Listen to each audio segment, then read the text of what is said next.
Shalom, selamat pagi Bapak Ibu Saudara sekalian. Selamat kita berjumpa lagi dalam program Renungan SOS. Puji Tuhan. Sebelum kita memulainya, kita satu di dalam doa. Bapa di surga, Bapa yang kami sembah dalam nama Yesus. Terima kasih Tuhan kalau pagi yang indah ini kami kembali boleh ada di hadirat-Mu. Ini semata-mata karena anugerah-Mu Tuhan. Terima kasih. Kami mengucap syukur karena di sepanjang malam yang berjalan kami telah menikmati petidurnya nyenyak sebagai satu anugerah dari Tuhan. Kami boleh merasakan menikmati perlindungan Tuhan di sepanjang malam hari.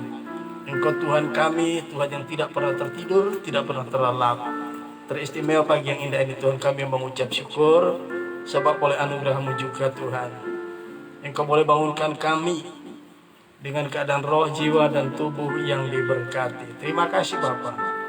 Sebelum kami mulaikan renungan ini, kami mohon Roh Kudus mau menolong kami, memberikan kami kemampuan untuk menangkap pesan-pesan Tuhan melalui renungan yang akan kami dengarkan. Terima kasih Bapa. Inilah menjadi doa dan ucapan syukur kami.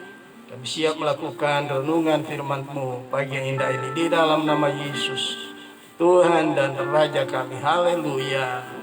Amin. Puji Tuhan, Bapak Ibu Saudara sekalian, pagi yang indah ini kita memulai kembali program Renungan SOS ini dengan tema atau judul yang baru ya. Tapi sebelumnya kita akan bacakan dulu ya. Kita akan bacakan dulu nasnya yang terdapat di dalam Roma pasal yang ke-8 ayat yang ke-29 dan ayatnya yang ke-30. Demikian bunyi firman Tuhan, Roma 8 ayat 29 dan ayatnya yang ke-30.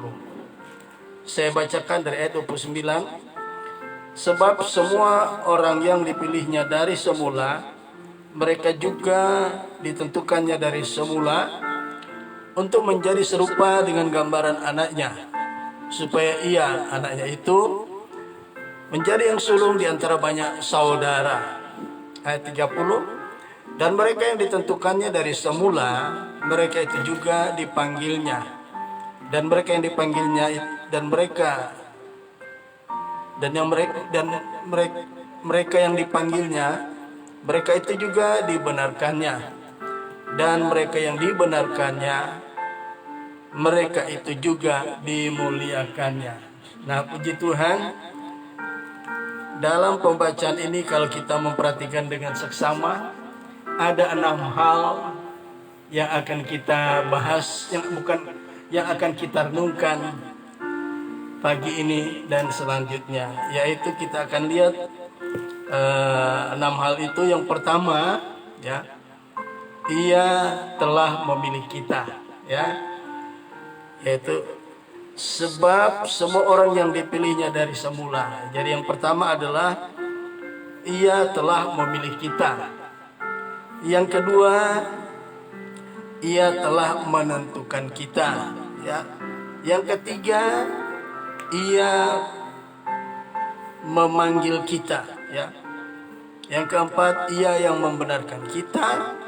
Yang kelima, Ia yang memuliakan kita ya. Dan yang keenam yang akan kita bahas juga adalah dari semula ya. Nah, dari keenam bagian ini ya yang akan kita bahas, ada satu bagian yang disebut sampai 3 kali, yaitu kata dari semula ya. Nah, baik, sebelum kita ya masuk pada penjabaran, saya akan memberikan subtema ya. Subtemanya adalah yang bagian pertama, sebab ayat 29, sebab semua orang yang dipilihnya dari semula ya. Jadi yang pertama, bagian yang pertama yang kita akan bahas adalah Dia yang memilih kita ya. Perhatikan, Dia yang memilih kita. Nah, saudaraku yang kekasih, sampai hari ini masih banyak orang yang memiliki pemahaman yang keluar dari konteksnya, ya. Di sini dikatakan bagian akhir, sebab semua orang yang dipilihnya dari semula, semua orang yang dipilihnya, ya. Saudara, apakah yang jadi judul yang saya berikan pagi ini adalah Only by His Grace, ya. Sekali lagi, Only by His Grace, atau dengan kata lain anugerah, ya. Saudara, kalau kita bisa menjadi orang-orang pilihan Allah, ya, itu sebenarnya bukan karena kita yang memilih Tuhan, ya. Jadi kalau kita bisa menjadi orang-orang pilihan Allah, bukan karena kita yang memilih Tuhan, ya, melainkan Tuhanlah yang memilih kita, ya. Jadi kalau kita bisa menjadi orang pilihan, ini adalah anugerah dari Tuhan, ya. Ini harus kita ketahui dulu, ya, supaya kita enak dalam menjabarkannya, ya, memahaminya, uraian-uraian selanjutnya. Nah, karena anugerah kita bisa menjadi orang-orang pilihan Tuhan. Apa sebenarnya sih, ya, anugerah itu, ya? Anugerah itu sama dengan kasih karunia, ya. Jadi anugerah itu adalah sama dengan kasih karunia, atau dengan kata lain pemberian yang cuma-cuma. Nah, mari kita lihat referensi ayatnya. Ini masih bagian pendahuluan, ya. Kita akan melihat apa sebenarnya sih makna dari anugerah, ya. Yohanes 1 ayat yang ke-17. Ya, ini masih dalam pendahuluan, ya. Yohanes 1 ayat 17.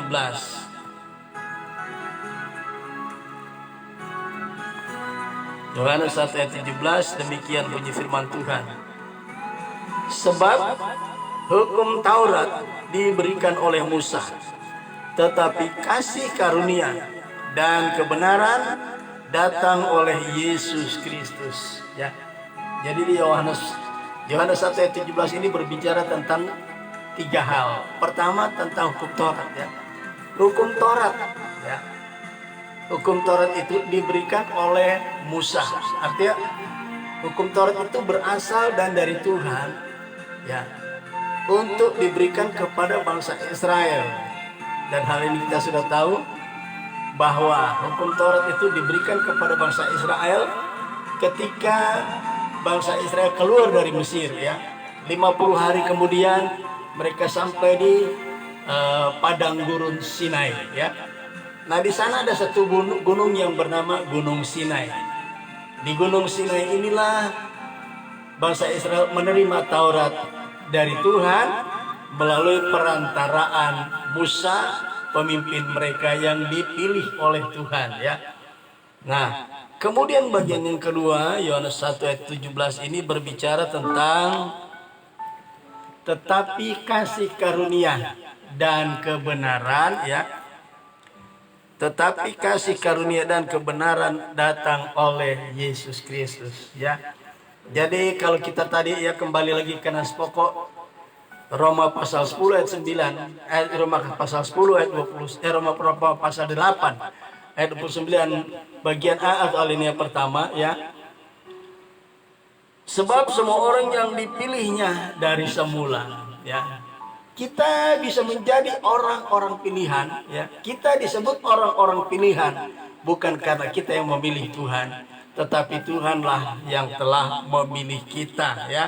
Nah, jadi anugerah itu sama dengan kasih karunia, atau dengan kata lain, anugerah itu sama dengan pemberian cuma-cuma, ya. Gratis dari Tuhan, diberikan secara gratis, ya. Itu yang disebut anugerah atau pemberian cuma-cuma, ya. Kasih karunia itu ialah suatu pemberian diberikan oleh Tuhan kepada manusia tanpa ada andil sedikit pun dari manusia, ya. Jadi yang pertama tadi kasih karunia, anugerah itu sama dengan kasih karunia atau sama dengan pemberian cuma-cuma, ya. Kemudian bagian yang kedua adalah kasih karunia itu ialah suatu pemberian, ya, yang diberikan oleh Tuhan kepada manusia tanpa ada andil sedikit pun dari manusia. Saudaraku, contoh misalnya ya, saya mengikuti pendidikan ya. Pendidikan yang akhir adalah di perguruan tinggi ya. Begitu saya selesai di wisuda, maka ya dalam jenjang pendidikan adalah ada strata 1, strata 2 dan strata 3. Ketika saya selesai menjalankan strata jenjang pertama dari kesarjanaan, yang pertama saya dapat adalah sarjana, karena saya di bidang pelayanan. Saya mendapatkan titel atau gelar atau pemberian yaitu S1 ya, sarjana teologi. Saudara, saya mendapatkan titel ini bukan disebut anugerah. Kenapa? Sebab saya punya andil di situ ya. Saya di wisuda kemudian diberikan titel sarjana teologi atau S1. Itu tidak bisa dimasukkan dalam kategori sebagai anugerah, sebab saya punya andil ya.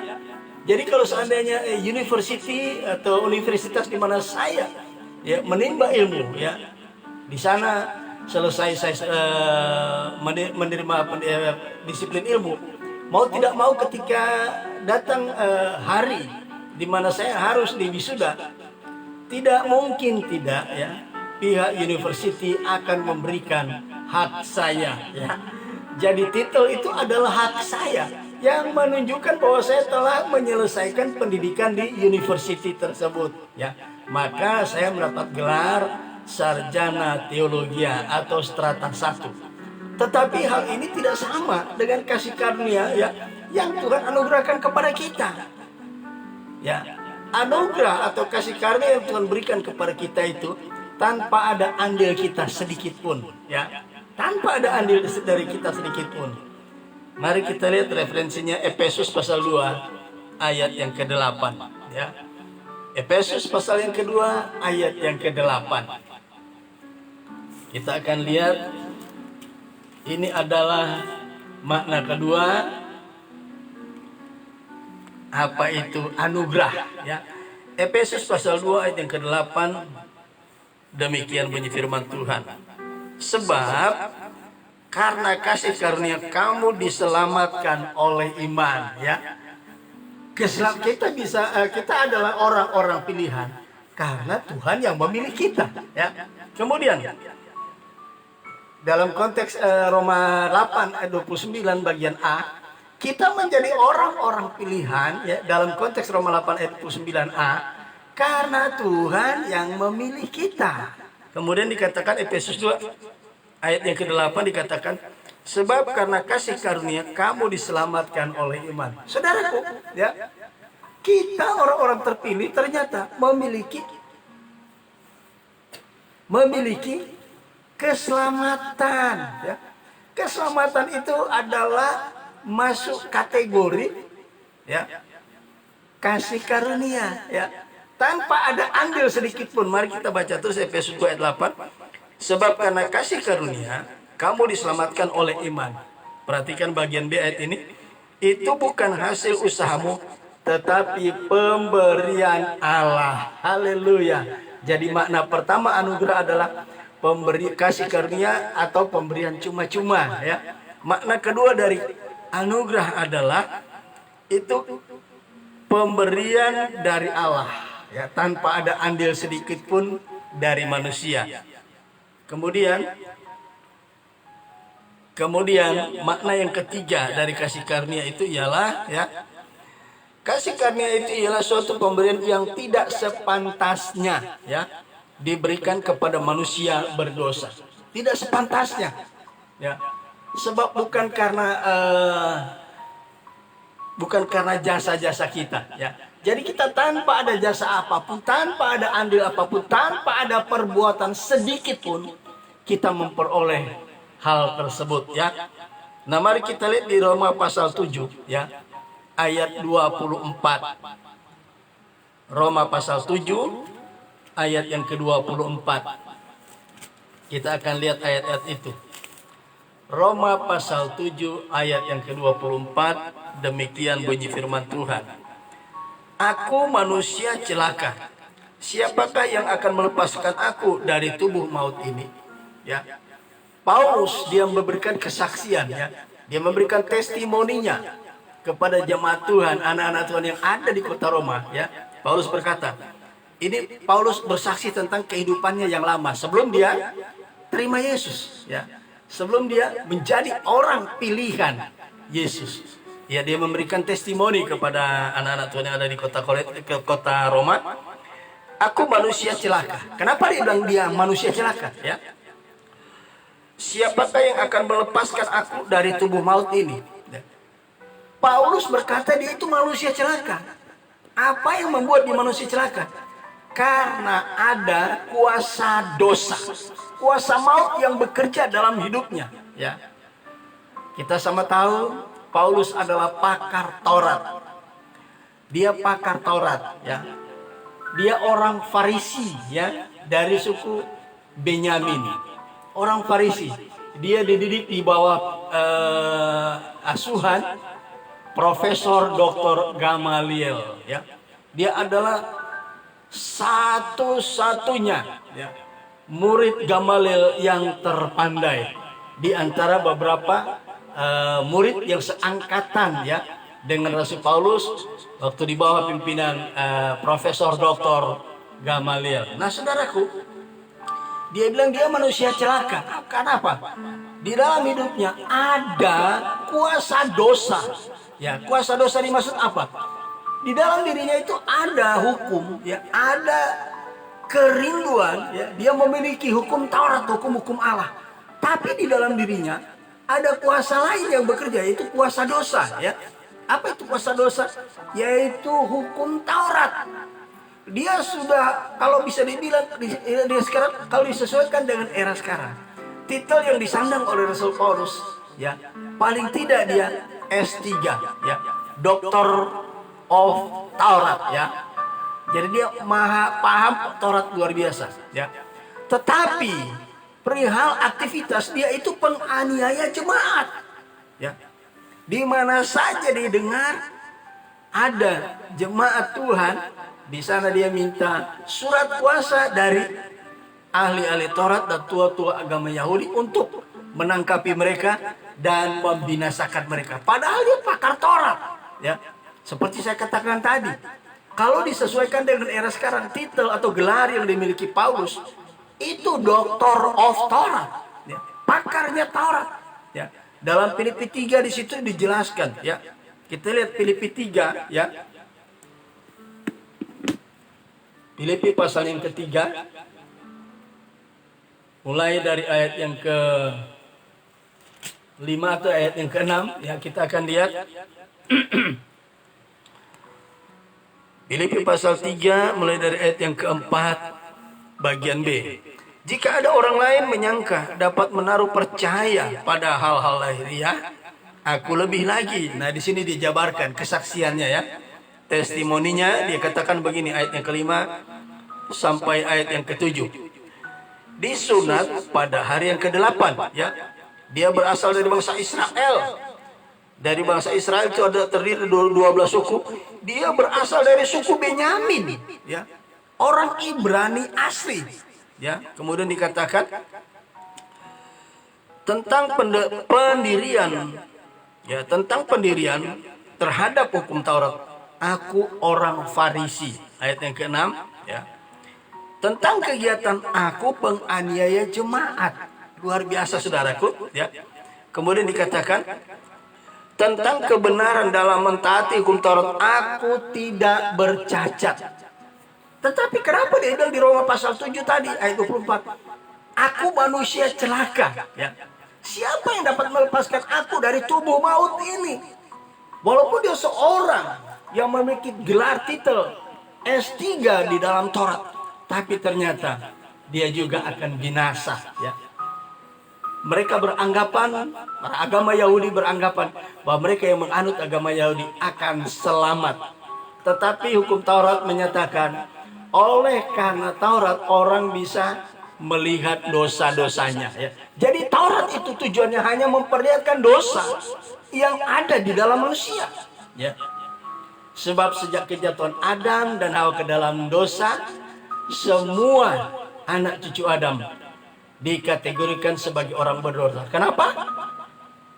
Semua manusia dikategorikan sebagai orang berdosa sebab dosa Adam diimputasikan, diperhitungkan kepada semua orang percaya. Sebab kalau Adam tidak jatuh dalam dosa, tidak mungkin ada dosa di dalam dunia ini, ya. Nah, kemudian dikatakan, kita lihat. Jadi agama tidak bisa menjamin seseorang bisa mengenal Tuhan, ya. Yang kedua, agama tidak mungkin memberikan kasih karunia atau anugerah. Itu adalah pemberian dari Tuhan. Yang ketiga, dia katakan dalam 1 Timotius 1 ayat 15 dan ayat 16. Kita lihat testimoninya. Dia memberikan kesaksian kepada anak didiknya, ya, yang dia kasih, yaitu Timotius. Ya, waktu Timotius akan diutus ke Efesus, sebelum itu Paulus memberikan beberapa pengertian tentang siapa kita, ya. 1 Timotius 1:15, Paulus berkata demikian kepada anak didiknya atau anak rohaninya, perkataan ini benar dan patut diterima sepenuhnya. Apa perkataan yang benar dan patut diterima sepenuhnya itu? Ya, Kristus Yesus datang ke dunia untuk menyelamatkan orang berdosa. Dan di antara mereka akulah yang paling berdosa. Rasul Paulus katakan. Jadi dia katakan tadi, aku manusia celaka. Siapakah yang dapat membebaskan aku dari tubuh yang berdosa? Kita balik lagi di Roma pasal 7 tadi, ya. Tadi ayat 24, sekarang kita lihat ayat yang ke-25. Ayat yang ke-25.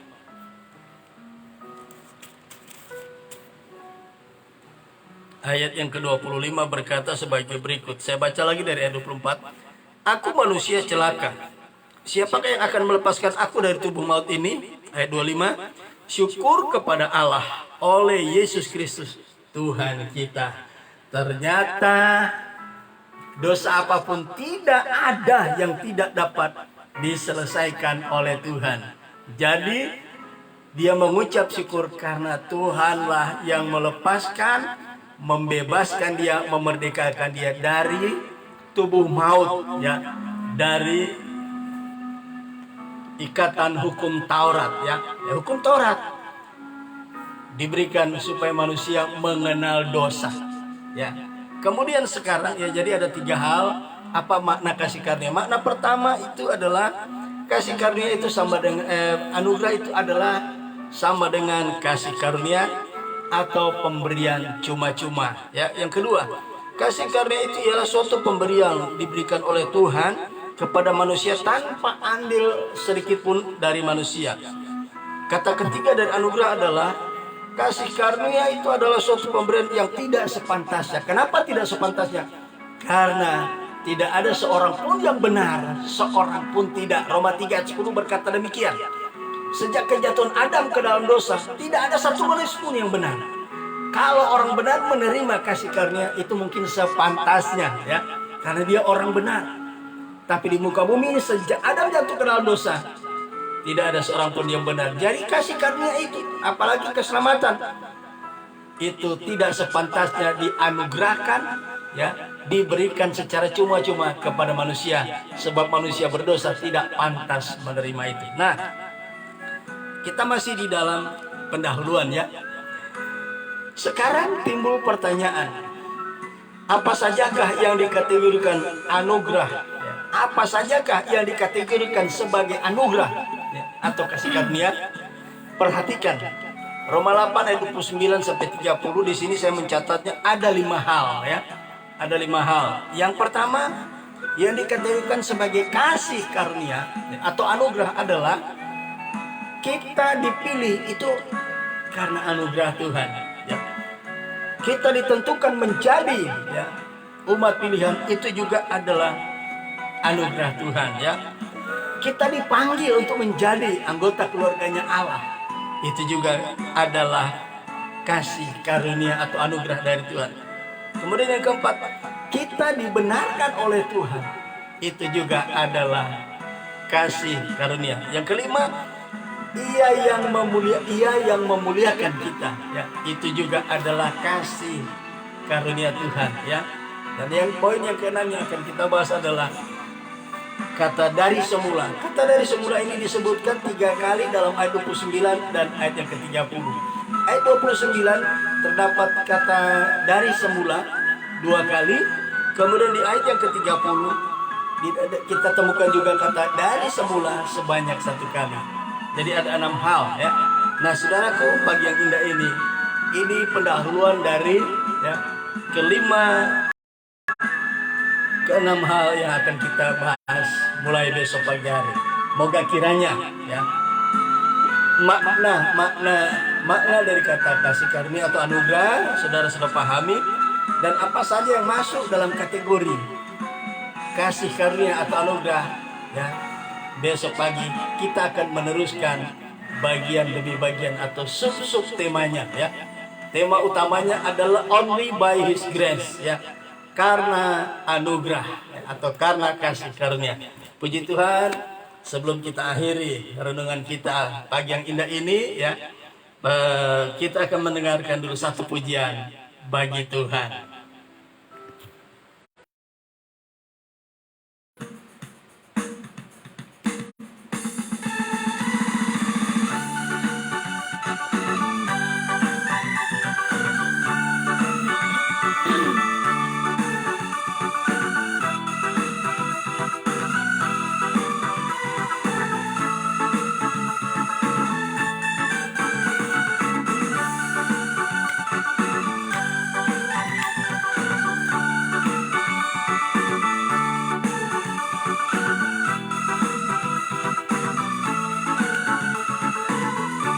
Haleluya.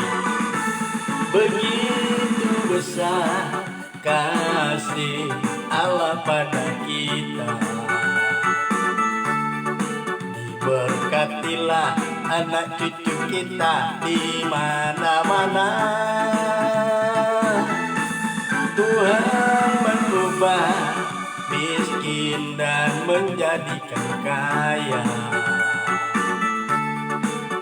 merendahkan dan meninggikan juga.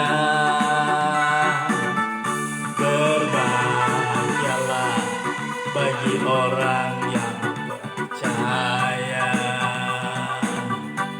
anak cucunya pasti tidak akan meminta-minta,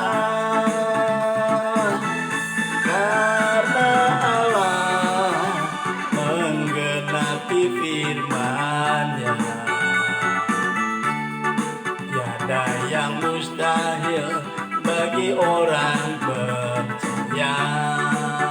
Haleluya, haleluya.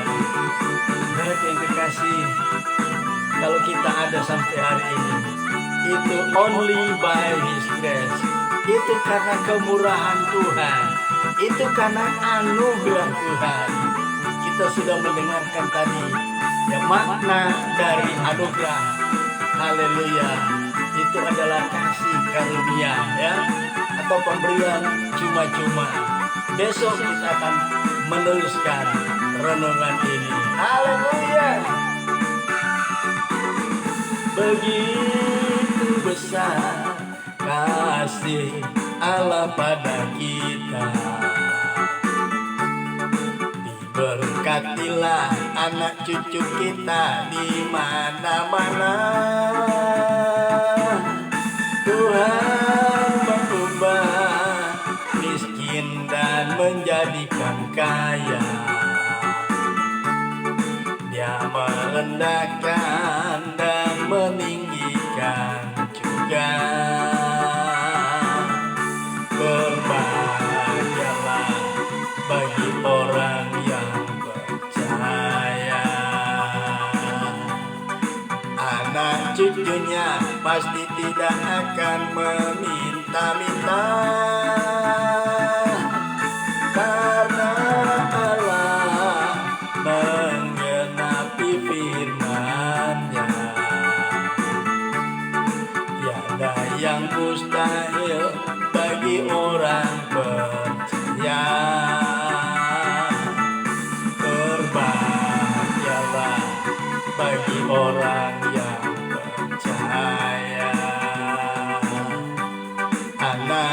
cucunya pasti tidak akan meminta-minta, karena Allah menggenapi firman-Nya. Tiada yang mustahil bagi orang percaya. Tiada yang mustahil bagi orang percaya. Haleluya, haleluya. Puji Tuhan, kita satu di dalam doa. Bapa di surga, Bapa yang kami sembah dalam nama Yesus. Terima kasih Tuhan, kami bersyukur karena pagi yang indah ini kembali kami disegarkan oleh renungan firman-Mu.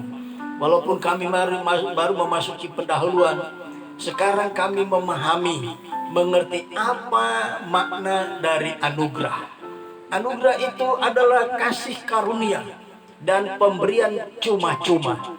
Anugerah itu adalah kasih karunia yang dianugerahkan Tuhan kepada kami, kepada kita, tanpa ada andil sedikit pun dari kami. Dan kasih karunia atau anugerah itu adalah kasih karunia yang tidak sepantasnya diberikan kepada kami, kepada kita sebagai orang-orang yang sudah berdosa. Tapi puji Tuhan, kasih karunia Allah itu akhirnya kami boleh menikmatinya bukan karena andil kami, tapi benar-benar karena Tuhan kita, Tuhan yang penuh dengan kasih karunia. Terima kasih Bapa, meteraikan firman-Mu dalam hati kami, mampukan kami menjalani hidup di sepanjang hari ini berbagai aktivitas kami yang berbeda, sehingga kami boleh menjadi berkat bagi orang lain. Terima kasih Bapa, di dalam berkat nama Yesus Tuhan dan Raja kami sudah berdoa dan mengucap syukur kepadamu. Haleluya, haleluya. Amin. Puji Tuhan, Tuhan Yesus memberkati. Sampai bertemu besok pagi hari. Shalom.